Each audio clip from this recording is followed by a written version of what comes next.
यहाँ इतना बड़े बड़े जानवर है, ये संसार सागर में विचरण कर रहा है, इतने बड़े बड़े अघो अनर्थ है जो कि हर पलक हर क्षण कभी भी किसी भी समय हमारा जीवन को नष्ट कर सकता है, परमार्थिक जीवन को नष्ट कर सकता है। माया मोह ममता लोभ लालसा वृत्ति भोग लालसा स्नेह क्या कहें, ऐसे ऐसे अघो हमारे सामने विद्यमान है। उसके बाद देह आसक्ति तो है ही है।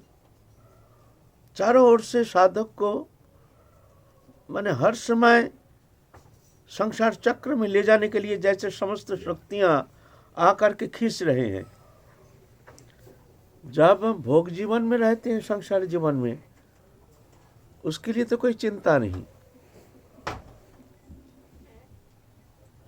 क्योंकि वो माया में रहते हैं ना, माया चाहते हैं। छोड़ना तो बहुत दूर की बात है, माया को और घेर के रखते हैं। माया चाहते हैं, हमको माया चाहिए, स्नेह ममता धन जान वित्त वैभव निज परिजन सुख समृद्धि, ये सभी बाधा है भजन जीवन के लिए, परमार्थिक जीवन के लिए। लेकिन संसारी लोग तो ऐसा नहीं, तो वो चाहते हैं हमको पुत्र ज़्यादा स्नेह करें, हमारे पति ज़्यादा आदर करें, समस्त परिवार जितना है सब हमको बहुत ही माने गिने चुने, हमको प्यार करें, हमको भोग सुख मिले, धन जन वित्त वैभव ये सब मिले। और एक भी परमार्थी जीवन के लिए हमारे फलप्रद है नहीं, सब बाधा है ना। तो जब भजन में प्रवृत्त होते हैं, जब हमको भजन करना है, उसी समय देखा जाएगा तामाशा। तामाशा तो तब शुरू होगा जब वो संसार सागर से पार लगाना चाहता है, जब भगवत चरण प्राप्त करना चाहता है, जब भगवत चरण में, राधा रानी के चरण में प्रेम प्राप्ति के लिए कोशिश करते, तभी जा कर के वो रंग तमाशा देखने में आएगा, उसके पहले नहीं आएगा। एक जन एक जंगल के किनारे से रोज जाता है, बाजार दूर है, जंगल पार करके जाना पड़ता है, गांव दूर है, और गांव से वो बाजार जो है वहाँ दुकानदारी करता है, तो जंगल के भीतर से ही जाना पड़ता है, आना पड़ता है जंगल के भीतर से। प्रातः काल चला जाता है और बाजार करके दुकानदारी करके फिर रात को लौटता है। प्रेम से आता है जाता है, कोई चिंता नहीं। गर्मी का मौसम था, गया बाजार, रात के समय लौटते समय तो आग लग गया जंगल में, दावानल, और बड़े बड़े हाथी गंडार हिंस्र जानवर अजगर शेर भालू सब हे भाग रहा, दौड़ रहा है, इधर जा रहा उधर जा रहा। वो तो इतना घबरा गया, अरे बाप रे बाप, ये सब जंतु जानवर ये जंगल में रहता था। इतना दिन तो हम अकेला जाते थे यहाँ से, रात को भजन करते करते जाते थे, कभी तो ऐसे जंतु जानवर, ऐसे भयंकर भयंकर हिंस्र जानवर तो हमने देखा नहीं। ये कहाँ से आ गया, आ गया कहाँ से? ना जंगल में ही था, दुबक के रहता है, अपना शिकार करके अपना निर्वाह करता है, गुजारा करता है। लेकिन अचानक जंगल में आग लग गया, अब उसका ठिकाना सब नष्ट होना शुरू हो गया। अब कहाँ रहेगा, अब भागदौड़ शुरू हो गया। तो ऐसा ही जब माया में रहते हैं, हमारे भीतर जितना प्रवृत्तियां हैं ये सब शांत रहता है। जब हम जाना चाहते हैं, जब अब हमको माने हमारा वो संसार भोग रूपी संसार में हम आग लगा देते हैं, चलो चलो भार में जाए संसार सुख, तभी जा करके वो सब जितना प्रवृत्तियां हैं, जितना बाधाएं हैं, आ करके एक साथ हाजिर हो जाता है। पता नहीं चलता है, अरे बाबा ऐसे ऐसे बाधा हैं, तो पहले पता नहीं चलेगा। इतना सहज माया अनादिकाल से पालन पोषण करके रखा है। और माया को ही हम चाहते थे, माया को ही हम माँ बोल के जानते थे, माया से ही सब प्रार्थना करते थे, माया माया चाहिए, माया चाहिए, हाय माया हाय माया। हैं? जब छोड़ना चाहते हैं तभी जाके माया बोलते हैं, इतना दिन तुमने हमको इतना आदर करके हमको माँ जान करके हमारी गोदी में खेलते थे, अब हमको छोड़ के जाना चाहते हो। मैं भी देखती हूँ तुम कैसे जाते हो। दैवी जैसा गुणमयी मम माया दुरत्तया मामे बाजे प्रबद्धंते माया में तंग तरंती थे। ये पार लगाना सहज नहीं है। हाँ तो क्या ये पार नहीं लग सकता है? ये पार क्या लगेगा? नहीं ना लगेगा। मामे बाजे प्रबद्धंते, जो मेरे शरण में रहता है, घबराने से काम नहीं चलेगा, धैर्य नष्ट होने से काम नहीं चलेगा। धैर्य ही तो वो जो इसको कहते हैं, ये कहते हैं ना, जो नाव चलती है तो उसको डंडी से रहता है ना, उसको दिग निर्णय करते हैं। अगर वो बेसंभाल हो जाता है तो जा कर के नाव डूब जाएगी, नाव पलट जाने की संभावना रहती है। इसीलिए नाविक जो होता है, माझी जो होता है, वो ठीक जानता है उसको पकड़ना, वो ठीक पकड़ के ले जाएगा। ऐसा है ना। तो गुरु कर्णधार है, नाविक है, उनके ऊपर भरोसा करके चुपचाप रहना है। तो जाके गुरु कृपा से, भगवत कृपा से ये नाव संसार सागर पार लगा करके भगवत चरण सान्निध्य प्राप्त करा देंगे। भगवत कृपा से ही संभव है। लेकिन हम लोग तो डगमगा जाते हैं अपने को कर्ता मानने के कारण। हर वस्तु में, हर विषय में, हर कर्म में अपने को कर्ता मान बैठते हैं। कर्ता मान करके खुद ही डिसीजन ले लेते हैं, हम ये करेंगे, हम वो करेंगे, हम वो करेंगे। ज़्यादा से ज़्यादा कुछ होगा तो साला आत्महत्या ही कर देंगे। अरे तुम्हारा शरीर है ये, तुम आत्महत्या करना चाहते हो? ये तुम्हारा कमाई का धन है, प्रभु ने कृपा करके दिया है तुमको। ये नाव, ये शरीर, संसार सागर पार करने के लिए ये नाव मानव शरीर दिया है। ये शरीर के द्वारा ही तुमको पार लगाना है।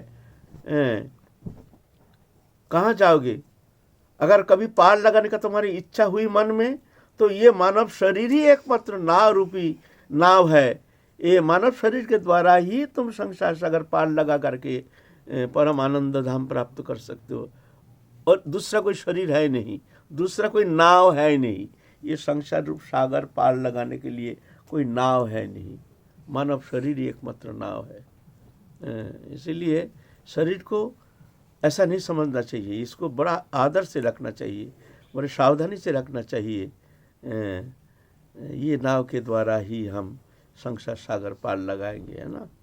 तो गुरु कर्णधारम, तो भगवत चरण में शरणागत होकर के दृष्टा बन के रहना है। देखते रहो प्रभु क्या करते हैं। जैसे परिस्थिति आ जाए, जदृच्छा लाभ संतुष्ट दंधाति विमत्सर सिद्ध सिद्ध कृत्यापि न निबद्धति। कैसे रहना है? जदृच्छा लाभ संतुष्ट, जैसे परिस्थिति आ जाए उसमें संतोष धारण करो। जानो जी ये प्रभु की इच्छा, हमारी इच्छा नहीं।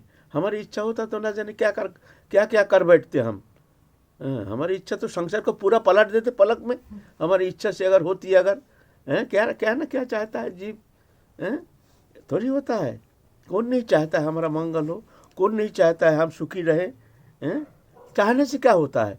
होगा वही जो राम रच राखा। तो तुम्हारा हाथ में कुछ है नहीं। भगवत इच्छा से ही सब होती है ना। तो तुम्हारे हाथ में जब कुछ है नहीं, तुम सिर्फ दृष्टा बन के देखते रहो। जदृच्छा लाभ संतुष्ट, जैसा मिल जाए, भला बुरा जो भी परिस्थिति आ जाए उसमें संतोष धारण करो, ये प्रभु की इच्छा। सती रमणी जैसे सब परिस्थिति को अपना मान करके, ये प्रभु की कृपा जान करके, पति के प्रति भरोसा रख करके समस्त कर्म निर्वाह करते हैं, तब न सती बनते हैं। सती बनना ऐसा सबके बस की थोड़ी है, बहुत कठिन काम है। तो ऐसे ही सती रमणी जैसे भगवान को ही पति मान करके जो प्रभु की जो इच्छा वो जो कर रहे हैं, चलो उनकी इच्छा ही हमारी इच्छा, अपनी स्वतंत्र इच्छा नहीं। परिस्थिति आ जाए वो परिस्थिति को दृष्टा बन के देखते रहो। जदृच्छला वो संतुष्टो द्वंद्वातीत।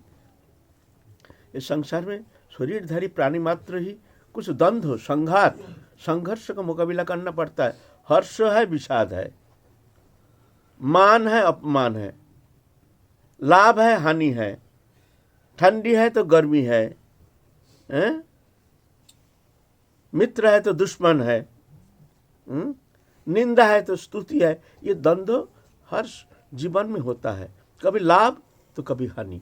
लाभ है तो हानि भी होने का संभावना है, हानि भी होगी तो लाभ होने का भी संभावना है। तो इस तरह से ये द्वंद्व सहिष्णु, इसको सहन करने का चेष्टा करना चाहिए।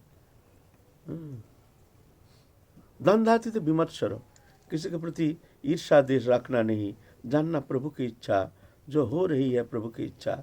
जब शुभ समय आता है तो दुश्मन भी मित्र बन के आता है, जब अशुभ समय आता है तो मित्र भी दुश्मन बन जाता है। कुदरत, ये तुम कुछ करने वाले हो नहीं हो, ये प्रभु की इच्छा। जदृच्छला वो संतुष्ट द्वंद्वातीत विमर्शरो, सिद्ध असिद्धो कृत्यापि न निबद्धते। सिद्धि माने हम जो चाहते हैं हुआ नहीं, विपरीत हो गया। असिद्धि, सिद्धि हुआ नहीं, और सिद्धि भी हो गया तो उसमें भी फर्क नहीं पड़ता, क्यों? प्रभु की इच्छा। तो सिद्धि होने से भी हम जो चाहते हैं ऐसे हो गया मान लो, तो उसमें भी हर्षित नहीं होने, प्रभु की इच्छा। सिद्धि नहीं हुआ, कोई कार्य तुम्हारा नष्ट हो गया, तो जानना ये भी प्रभु की इच्छा। ऐसे जो भावना लेके संसार में रहते हैं, साधन करते हैं, भजन करते हैं, न निबद्धते, उसके लिए कोई बंधन है नहीं तो बंधन दशा प्राप्त हो जाओगे, फंस जाओगे, है ना। तो इस तरह से संसार में रह करके हमको भजन करना है। भजन जीवन ऐसा नहीं है, सब चाहते हैं जो हम घर छोड़ के भजन करेंगे, लेकिन तुम्हारा दुश्मन तुम्हारे साथ है, तुम्हारे भीतर बैठा हुआ है, तुमको थोड़ी छोड़ेंगे। अगर प्रभु के शरण में रहोगे, जो प्रभु कर रहे हैं ऐसे मान करके, प्रभु के प्रति समर्पित हो करके, तुम प्रभु को हृदय में धारण करके अगर तुम शांत रहोगे तो बच जाओगे, कर्ता बन जाओगे तो फंस जाओगे। कर्तृत्वपन छोड़ो, हम ये कर लेंगे, हम वही कर लेंगे, हम ये कर लेंगे, देखते रहो जो है परिस्थिति। हाँ, खराब है जब एक माझी जब नदी पार लगा रहे हैं, आंधी आ गई है, तो आंधी के समय क्या नाव छोड़ के वो चुपचाप बैठे रहेगा? नाव तो डूब जाएगी ना। तो आंधी आ गई, आप क्या करें? आप हमको बचने के लिए हमको प्रयास करना पड़ेगा, हमको हाल को ठीक रखना पड़ेगा। वो जो डंडी सा है ना, उसको ठीक रखना पड़ेगा। थोड़ा इधर उधर हो गया तो नाव डूब जाएगी। तो मनोबल, वो हाल है मनोबल, मनोबल टूटना नहीं चाहिए। प्रभु की इच्छा जान करके प्रतिकूल परिस्थिति का सामना करना पड़ेगा, तो प्रभु की कृपा से तुम पार लगा लोगे। असली में प्रभु के ऊपर भरोसा ही नहीं, हम अपने ऊपर भरोसा कर बैठते हैं, हम ये कर लेंगे, वो कर लेंगे, ये करेंगे, वो करेंगे। क्या करोगे? कुछ नहीं कर पाओगे, तो तुम्हारे हाथ में कुछ है ही नहीं, है ना। तो ये प्रतिकूल परिस्थिति जब साधक जीवन तुम अपनाओगे, भजन करना चाहोगे, तभी जाके तुमको देखने में आएगा। एक जन बहुत कर्ज किया गांव में, सरल प्राण, बस सज्जन है, लेकिन दरिद्रता के कारण गांव में यहाँ से पैसा लिया, वहाँ से पैसा लिया, दुकानदार से सामान सट्टा लिया, भैया पैसा दे दो, हाँ भैया इस बार नहीं, अगला बार फसल हो जाएगा तो दे देंगे, अभी सरसों निकालने का समय है, सरसों निकल जाएगा, सरसों बेच के तुम्हारा पैसा। अच्छा भाई चलो ठीक है।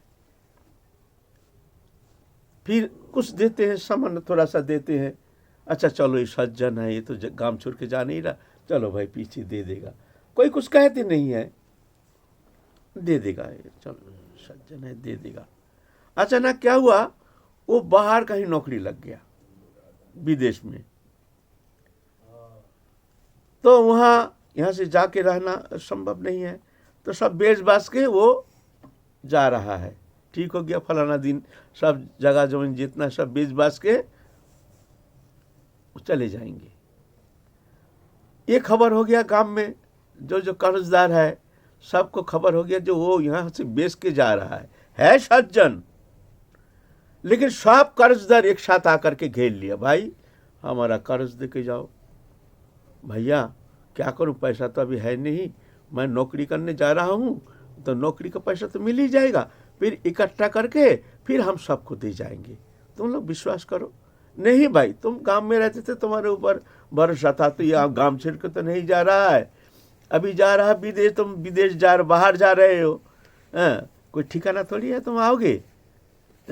सब इकट्ठा एक साथ देना, अभी देना पड़ेगा, नहीं तो जाने नहीं देंगे।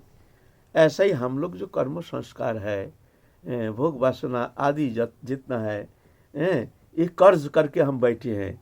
अब जब सब छोड़ छाड़ के ये माया के हाथ में है, मायाग्रस्त है ना, माया देखते हैं तो ये हमारे गोदी में खेल रहा है, चलो ये धीरे धीरे कर्ज चुका दे। कर्ज माने कृतकर्म फल। कर्ज क्या है? शुभ शुभ कृतकर्म फल, ये है कर्ज। कर चुका, अच्छा किया है, अच्छा फल। अच्छा फल माने क्या? भगवत प्रेम। अच्छा फल माने सुख समृद्धि, यही रुपया पैसा धन दौलत, एक कुटुंब परिवार, पैसा कौड़ी मान मर्यादा प्रतिष्ठा, यह है अच्छा फल, जो कि भजन के लिए बाधक है और संसारी लोगों के लिए साधक है।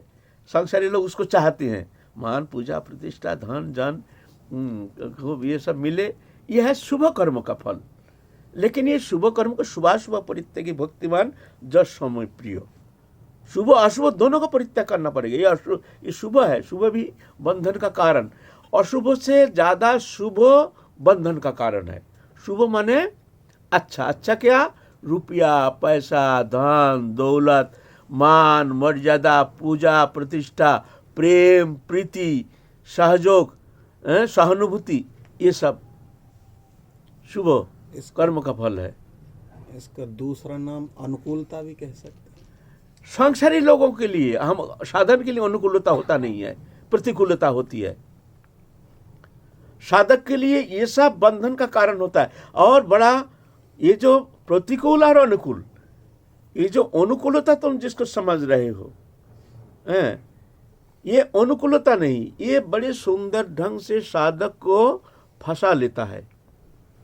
सुख सुविधा प्रेम प्रीति इस तरह से बड़े मीठी तरीका से साधक को फंसा देता है। मन फट जाता है, उसी में मन अटक जाता है, उसी में अच्छा लगना शुरू हो जाता है, भगवत चरण से मन हट जाता है।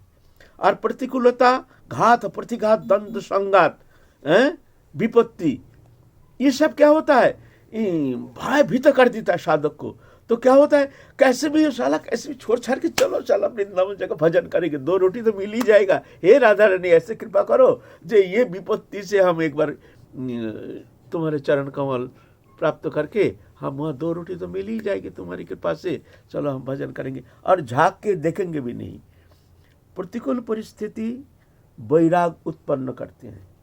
वैराग भीतर में, संसार में जितना प्रतिकूल परिस्थिति होगी उतना तुम्हारा मन विरक्त हो जाएगा विषय से।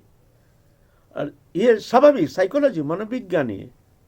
और जितना अनुकूलता, अच्छा खाना पीना रहना, गर्मी में तो भजन होता नहीं, थोड़ा सा कूलर होने से अच्छा, कूलर हुआ तो उसमें भी मज़ा नहीं आता, एसी होने से अच्छा ठंडी मस्त ठंडी ठंडी हवा। लेकिन ऐसे जो अनुकूल परिस्थिति तुम समझ रहे हो उसमें भजन नहीं होगा, उसमें आराम प्रियता आ जाएगी, आराम हराम हो जाता है। हराम भजन से बाधक होकर के वो भजन से हटा देता है उसका मन को, सुख सुविधा में मन फंस जाता है। देखने में लगता है भजन कर रहे हैं एयर कंडीशन में बैठे बैठे, उसमें वो मन कभी भगवत चरण में लगना संभव नहीं है, वो मन में भगवत प्रेम प्राप्त करना संभव नहीं है। अनुकूल परिस्थिति से प्रतिकूल परिस्थिति साधक के लिए आदरणीय है। जो आदर करता है प्रतिकूल परिस्थिति, वो साधक निकल जाता है। और जो अनुकूल परिस्थिति का इंतजार करता है, जो अनुकूल परिस्थिति आएगी तब हम भजन करेंगे, तो समझना जो वो स्वप्न दिख रहा है, स्वप्न दिख रहा है, उसके लिए भजन होना संभव नहीं है। कितनी भी बाधा आ जाए, विपत्ति आ जाए, दुख आ जाए, दैन्य आ जाए, दरिद्री आ जाए, प्रतिकूल परिस्थिति आ जाए, साधक घबराते नहीं है। हम राधा रानी के शरण में हैं। मृत्यु से ज़्यादा क्या होगा? अनंत काल तो हम मृत्यु के कोल में खेल रहे थे, गोदी में खेलते खेलते आ रहे हैं, जन्म लेते हैं और मरते हैं। इस बार मरेंगे, लेकिन हम राधा रानी के लिए मरेंगे। मरना तो है ही है। थोड़ा देखो, मृत्यु से ज़्यादा क्या होगा? जो प्रतिकूल परिस्थिति आ रही है, आने दो, हम छोड़ेंगे नहीं। हम जब राधा रानी के शरण में आए हैं, किसी भी कीमत पर हम चरण कमल छोड़ करके संसार के तरफ लौट के देखेंगे नहीं। चाहे कितने भी सुख समृद्धि आ जाए, कितनी भी लोभ लालसा आ जाए, हम उसमें भूलेंगे नहीं। ऐसे मानसिकता होनी चाहिए। तो वो देखते हैं, राधा रानी भी देखते हैं जो इसकी मानसिकता कैसी है, तो फिर जाके राधा रानी उसको कृपा करते हैं। ऐसा थोड़ी है परीक्षा आएगी, परीक्षा दिया ही नहीं और तुम ऊपर क्लास चढ़ना चाहते हो,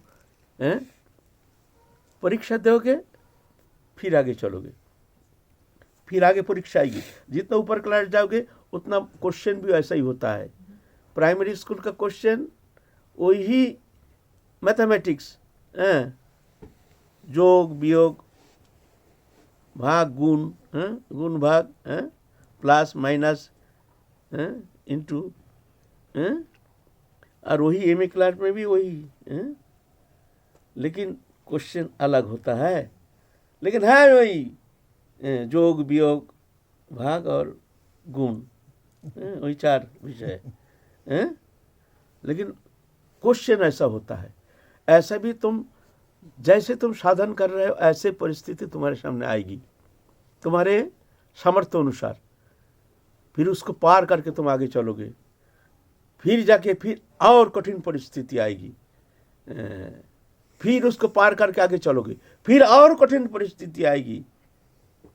पहले तो दुष्कृत जात अनर्थ हो, उसको पार कर जाओगे, फिर सुकृति जात अनर्थ हो, पार कर जाओगे, फिर भक्ति जात अनर्थ हो, ये सब अनर्थ घर पार करना पड़ेगा।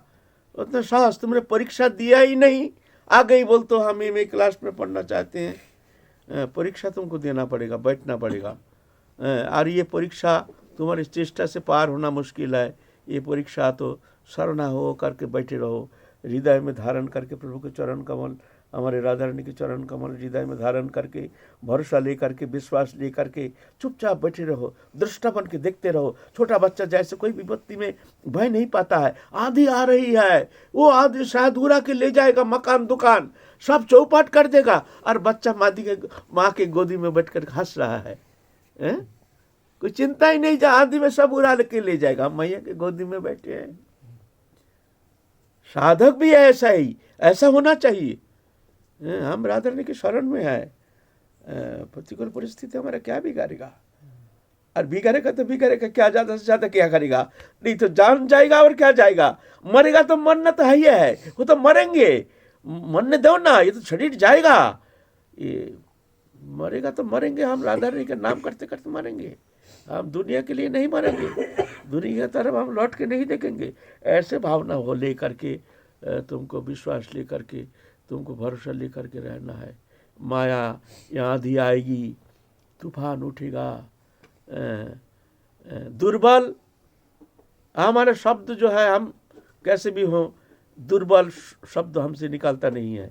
किसी को पसंद नहीं होगा हमारे बात, बोलेगा इस संसार जीवन में हम लोग हैं, ये क्या बोल रहा है बाबा। हम लोग जो भाई हमारे पास सुनोगे तो तुम्हारा संसार सब ये सब तो छूट जाएगा। देखो भाई, हम दुर्बल शब्द नहीं कहते हैं, है ना।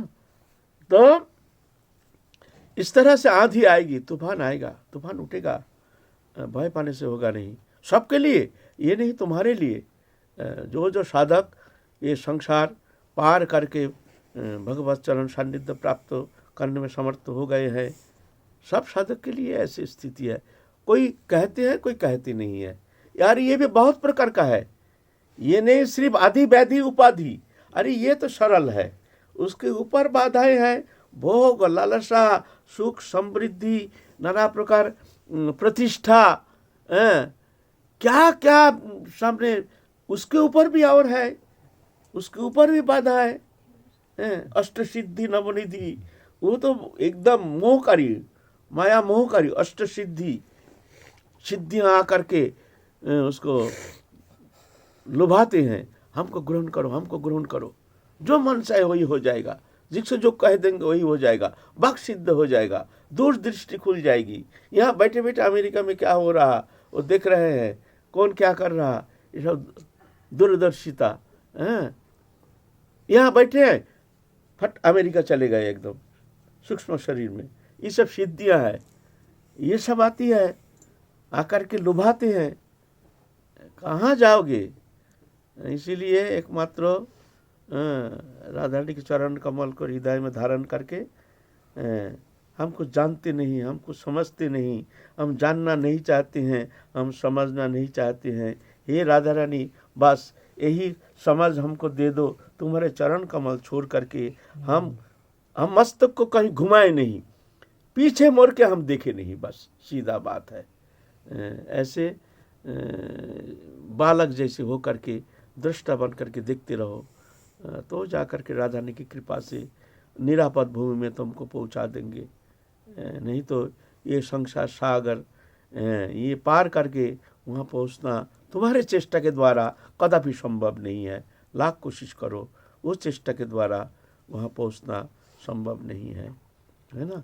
इसीलिए शरणागति, हमारे वेद का सार है उपनिषद, उपनिषद के सार है गीता, और गीता की सार है शरणागति। तमेव शरणं गच्छ सर्वभावेन भारत। शरणागति माने क्या? अपने को बेच देना। तुम जब बेच दिया तब तुम्हारा कुछ रहा नहीं, धन संपत्ति विषय वैभव कुछ रहा नहीं, ये शरीर तक तुम्हारा रहा नहीं, क्यों? तुमने बेच दिया। शरीर भी तुम्हारा नहीं है, मालिक जो चाहेंगे वही कराएंगे, तुमको करना पड़ेगा विदाउट पेमेंट, पैसा भी नहीं मिलेगा। तुम बेच दिया ना, तो ऐसा भगवत चरण में अपने आप को बेच देना पड़ेगा। हम ये करेंगे, हम वो करेंगे, हम कुछ नहीं करेंगे। अरे जो करेंगे, कर रहे हैं, तुम्हारे लिए। संसार ये क्या करेंगे? फेंक देंगे ना, ये तो तुम नौकर हो, तुम पालन करना पड़ेगा। हमारे नौकरी कर रहे हो तुम, ये पुत्र तुम्हारा नहीं है, ये हमारा ही है, हमारा जान करके तुम इनको पालन करना पड़ेगा। संसार में रह करके तुम्हारा अपना मत मानो। इस तरह से संसार में रह करके बहुत कठिन है। फिर राधा रानी अवश्य पार लगाएंगे, ये नहीं। अगर उनके भरोसा करोगे तो कभी तीरेर बांधन देरे खुली, ভেসে जाती পাল্টি তুলি, দিক যদি তুই না যাস ভুলি, বিধি তোরে চলবে না রে চলবে না, অলস स्तुति गाने तारासन टलबे ना रे टलबे ना। बोलते दिक, अगर तेरे निशान ठीक है, तेरे निशान, तेरे लक्ष्य अगर ठीक है, तो फिर जा कर के कोई भय नहीं है। जो हमको पहुंचना ही है, वो टारगेट ठीक रख के हमको चलना है। तीरेर बांधन देरे खुली, माने हमारे मन जो है संसार रूपी वासना रूपी खूटा में गाड़ा हुआ है, बांधा हुआ है नाव। हमारा ये शरीर रूपी नाव फंसा हुआ है कामना वासना में, तो वो वासना रूपी कांटा को हटाना है। और अनुकूल वायु है साधु संग सत्संग, पाल है। अब तुम चलो भगवत धाम, अपने निशाना ठीक रख करके। अगर तुम निशाना ठीक रखते हो तो जाके भगवान तुमको छलना नहीं करेंगे, तुमको ठगाएंगे नहीं, तुमको ठीक ले जाएंगे, अपने चरण सान्निध्य में तुमको खींच करके ले जाएंगे। जय जय श्री राधे श्याम। आज जा रहे थे कहीं, आ गए कहीं। हम आज आलोचना कर रहे थे महाप्रभु पार्षदों के जीवन चरित्र संबंध में। तो ये शब्द क्यों बोला? जो महाप्रभु के पार्षद काल जो रामचंद्र कविराज उनके जीवन चरित आलोचना कर रहे थे, उनका ही भाई, छोटा भाई गोविंद कविराज, ऐसे ही सत्संग, ऐसे ही भाई, बड़ा भाई, उनके संग में कैसे उनके अंदर परिवर्तन आ गया है, ये शब्द काल हम लोग आलोचना करेंगे। गोविंद कविराज गोविंद दासेर पदावली আছে না, নাম বহুত নাম, অগ্রদ্বীপের গোবিন্দ দাস, অনেক পদ আছে।